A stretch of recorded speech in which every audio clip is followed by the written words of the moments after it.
Hello everyone and welcome to my channel maths पर चर्चा। आज LRDI सीरीज का आज मैं एक क्वेश्चन डिस्कस कर रहा हूँ कैट का। It's a very interesting question, right. अभी रिसेंटली आया था ये, आई थिंक 22 में, और ये नंबर बेस्ड एक क्वेश्चन है। सो इसका अप्रोच एक ऐसा अप्रोच है जो काफ़ी क्वेश्चंस में लगता है। तो इस वजह से मैंने ये पिक किया है क्वेश्चन, ताकि आपको एक पर्टिकुलर टाइप ऑफ क्वेश्चंस के अप्रोच में कोई दिक्कत ना आए बाद में, राइट। सो चलो लेट्स स्टार्ट। ओके, एक बार मैं आपसे एक बार आप लोग इसे पॉज करके वीडियो को यहाँ पे इसको पढ़ लो, एक बार अटेम्प्ट कर लो, और फिर उसके बाद आप जब समझोगे तो आपको बेटर समझ आएगा, राइट। और अप्रोच पे ज़्यादा फोकस करना कि क्या अप्रोच हम यूज़ कर रहे हैं इसके लिए, ठीक है। ओके, आई होप आप लोगों ने ये पॉज करके एक बार अटेम्प्ट कर लिया होगा। हो सकता है आपके सारे क्वेश्चन सही भी हो जाए, सो आपको एंड ऑफ द वीडियो में वो चीज़ पता चल जाएगी, right. So let's read it. तो वो कह रहे हैं कि ABCDEF are the interviewers in a process that awards funding for new initiatives. तो फंडिंग करने के लिए इंटरव्यू ले रहे हैं। Every interviewer individually interviews each of the candidates individually and awards a token only if she recommends funding. Okay. A token has a face value of 2, 3, 5, 7, 11 और 13. 6 तरीके के टोकन है। Each interview awards token of single face value only. Right. So एक एक ही type के token देगा। ये बहुत इंपॉर्टेंट लाइन है इसमें, कि अगर कोई टोकन दे रहा है इंटरव्यूअर, तो वो सिंगल फेस वैल्यू के ही टोकन देगा। मतलब एक अगर इंटरव्यू 5 किसी एक को देता है तो सभी को वो 5 देगा, अगर देगा तो ऐसा नहीं है कि किसी एक कैंडिडेट को उसने 5 दे दिए, दूसरे को 7 दे दिया, नहीं। 5 दिया तो सभी को 5 देगा, 7 दिया तो सभी को 7 देगा। तो ये एक बात क्लियर हो जाती है, right. once all interviews are once all 6 interviews are values of all tokens. Okay, once all 6 interviewers are over for a candidate, the candidate receives a funding that is 1,000 times the product of the face values of all the tokens. ठीक है, product आपने जितने भी, जैसे जजेस, एक 3 जजेस से किसी को मिले टोकन, एक को 2, एक को 3, एक को 5।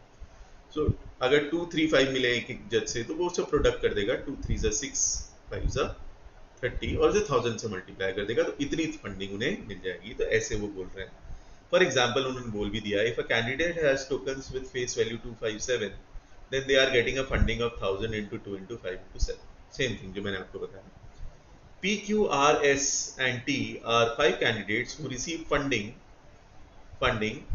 The funds they received in descending order were this. अच्छा, तो ये अब ये नहीं बता रखा है किसको कितना मिला है। ऑब्वियसली वही हमें पता लगाना है, राइट। तो इस क्वेश्चन का चैलेंज यही है।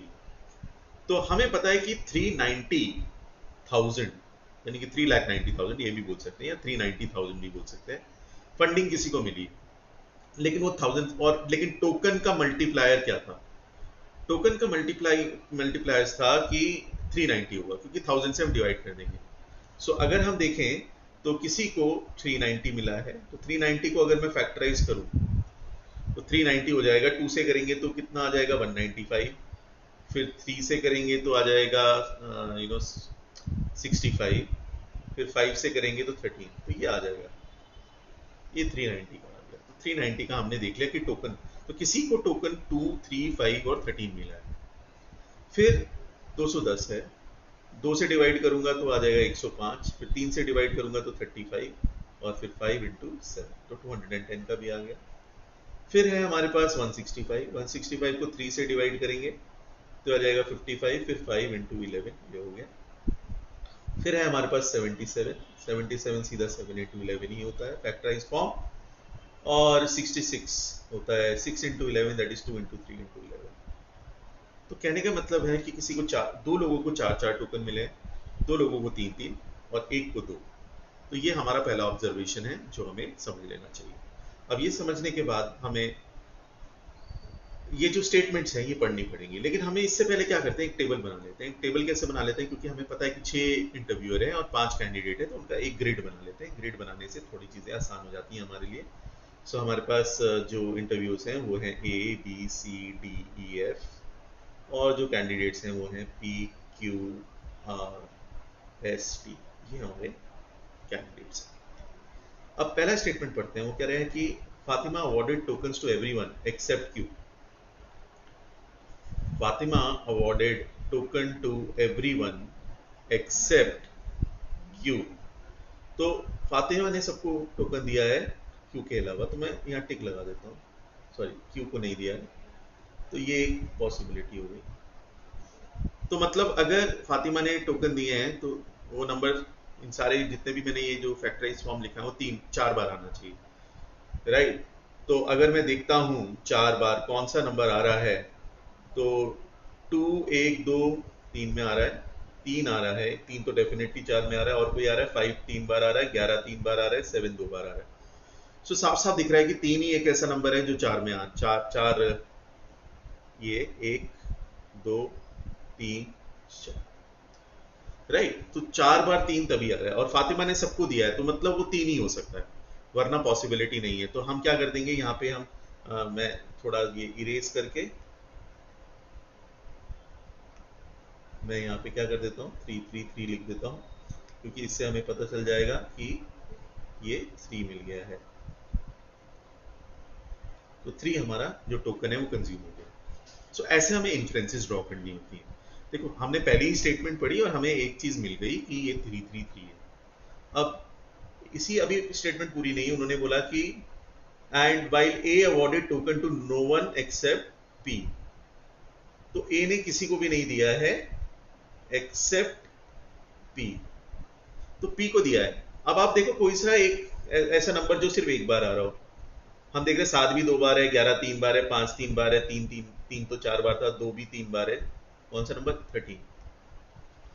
तो 13 जो टोकन है वो ही सिर्फ एक बार हुआ है, तो वो ए ने पी को दिया होगा, राइट। अब तो पी के, अब ये जो 13 ये जो कॉम्बिनेशन है 390 ये वाला, ये पी का हो गया, ये भी मैंने लिख दिया, this has to be for P. तो 13 आ गया, 3 आ गया, 3 और 5 और देना है, बट वो 4 लोगों में है तो हम अभी पता नहीं लगा पाएंगे किसको क्या मिला, राइट। तो इतना इतना हमने कर लिया है, इतना हमें समझ आ गया है कि ये 13 जो है ये ए ने पी को दिया है, और ये 2 इंटू 3 इंटू 5 इंटू 13 वाला कॉम्बिनेशन ये पी का हो गया, राइट। इतना समझ आ गया, राइट। अब इसके बाद जो नेक्स्ट चीज है, नेक्स्ट स्टेटमेंट है, Rashida received highest number of tokens that anyone received. तो मतलब पी को तो 4 मिले ही हैं, तो राशिदा दूसरी होगी, तो राशिदा को भी 4 मिले, but she did not receive any from E. तो ई से नहीं मिला है राशिदा को, तो राशिदा को ई से नहीं मिला है, तो इन तीनों से मिला होगा, यहां मैंने टिक कर दिया, सो दैट ध्यान रहे कि भाई तीनों बी सी डी तीनों ने ही अवॉर्ड किया है आर को टोकन, राइट। सो ये चीज हमें क्लियर हो गई। अब अगर ये चीज क्लियर हो गई है तो नेक्स्ट चीज जो हमें करनी है वो ये है कि इतना हमें पता चल गया दिस इज आर।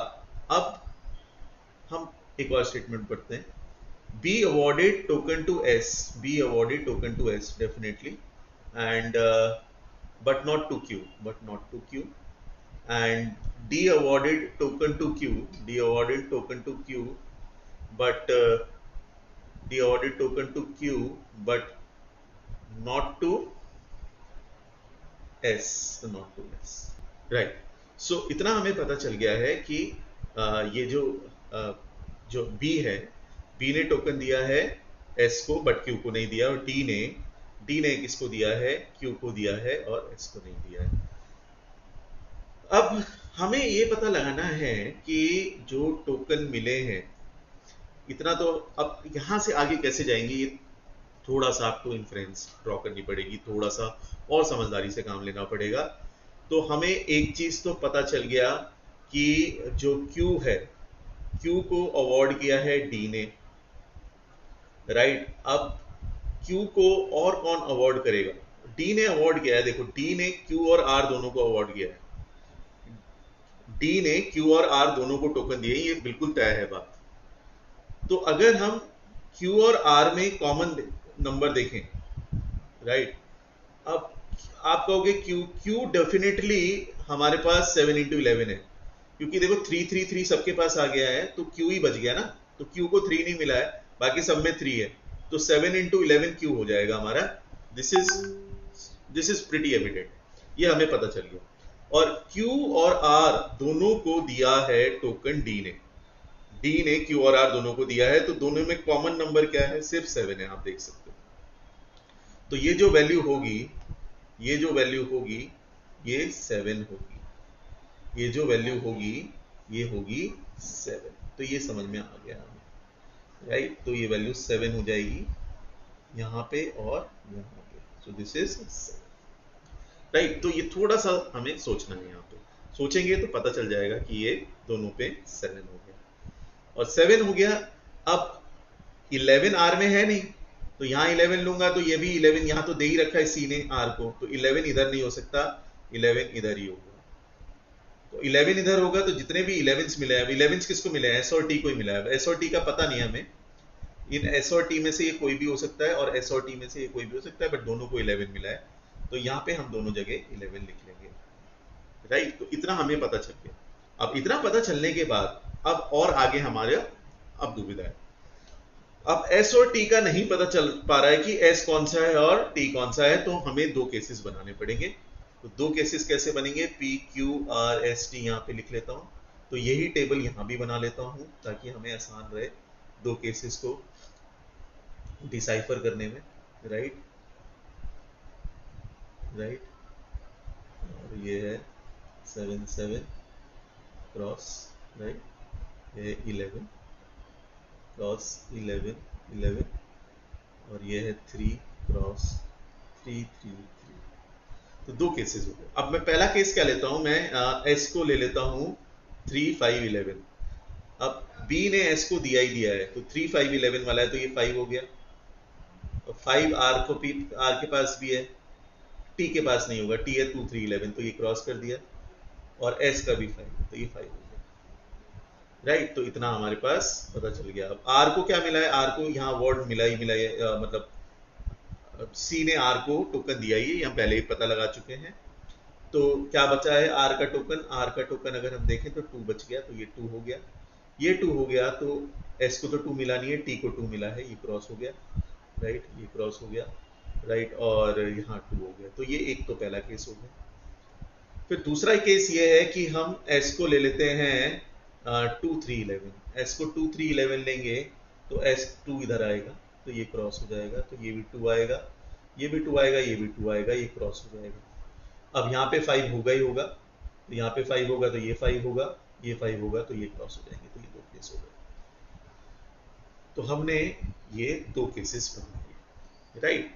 तो बड़ी आसानी से हमारे ये केसेस बन गए, बहुत आसानी से तो नहीं, हाँ आप कह सकते हो, आर्ग्यू कर सकते हो, बट यस इतना है कि अगर हम inferences step by step draw करते रहेंगे तो चीजें थोड़ी हमारे लिए जो नेविगेशन है वो थोड़ा आसान हो जाता है।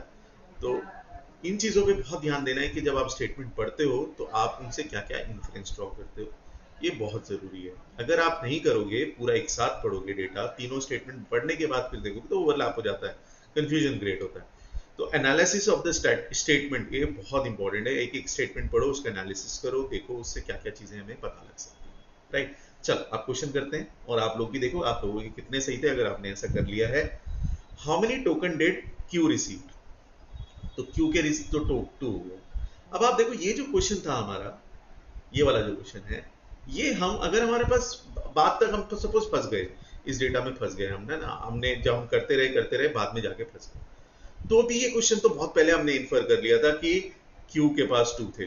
तो कभी कभी क्या होता है, हम सोच नहीं पाते कि दो टेबल बन गए, तो दो टेबल बनने वाला थोड़ा ट्रिकी तो होता ही है, थोड़ा टफ होता है केस।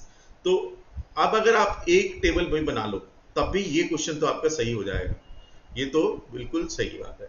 तो आप देख सकते हो कंफ्यूजन है भी, तो इस क्वेश्चन को आप कर सकते हो इररिस्पेक्टिव ऑफ आपका दोनों केस बने हैं या नहीं बने हैं, क्योंकि ये बहुत पहले इन्फर हो गया था, ठीक है।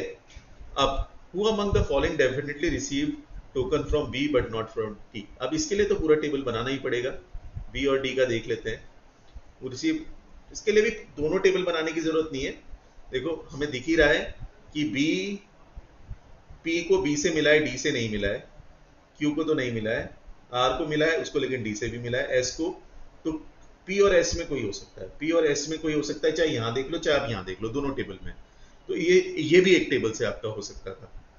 अगर दोनों नहीं भी बन रहे हैं दोनों केसेस, तो एक टेबल से ही आप इसको भी कर सकते थे और वो आंसर आपका आ जाएगा, राइट। पी और एस है तो पी दे रखा ऑप्शन में, तो पी हो गया answer, right. How many tokens did Chhaya award.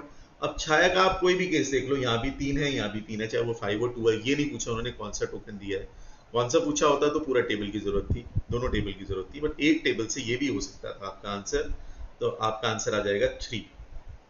फिर हाउ मेनी टोकन्स डिड स्मेर, ये भी हम पहले डिड्यूस कर सकते थे, चाहे 2 3 11 था या 3 5 11, ये दो केसेस थे हमारे, लेकिन दोनों में ही 3 बन रहे थे, तो इसके लिए तो पूरा टेबल भी ना बने तब भी हम कर सकते थे, एक ही टेबल से कर सकते थे। Which of the following could be the amount, हाँ ये क्वेश्चन प्रॉब्ली है जो जिसके लिए पूरा टेबल चाहिए, क्योंकि इसमें दोनों 66,000 भी हो सकता है, 165,000 भी हो सकता है, ये कैसे पता चलेगा आप देख सकते हो। यहाँ पे अगर टी की बात करें तो ये है 2 into 11 into 3 which is 66, और यहाँ की बात करें तो 5 11 into 13 165, तो दोनों हो सकते हैं। बस प्रॉब्ली एक लास्ट क्वेश्चन है जिसके लिए आपको दोनों टेबल बनाने हैं, तो both A and B, right. So guys ये एक बहुत कॉमन अप्रोच वाले एलआर मतलब एलआर का क्वेश्चन था, जहाँ पे आपको टेबल बनाना है, आपको चीज़ों को प्लग इन करना है, थोड़ा नंबर से रिलेटेड था, राइट। सो ये एक फ्रीक्वेंटली कमिंग क्वेश्चन में से, टाइप ऑफ क्वेश्चन में से ये एक है। सो प्लीज़ इसको आप वीडियो एक बार और देख लो समझ के, राइट। आई विल, मैं फिर आऊँगा एक और वीडियो के साथ एलआर का, right. Till then take care, have a nice day.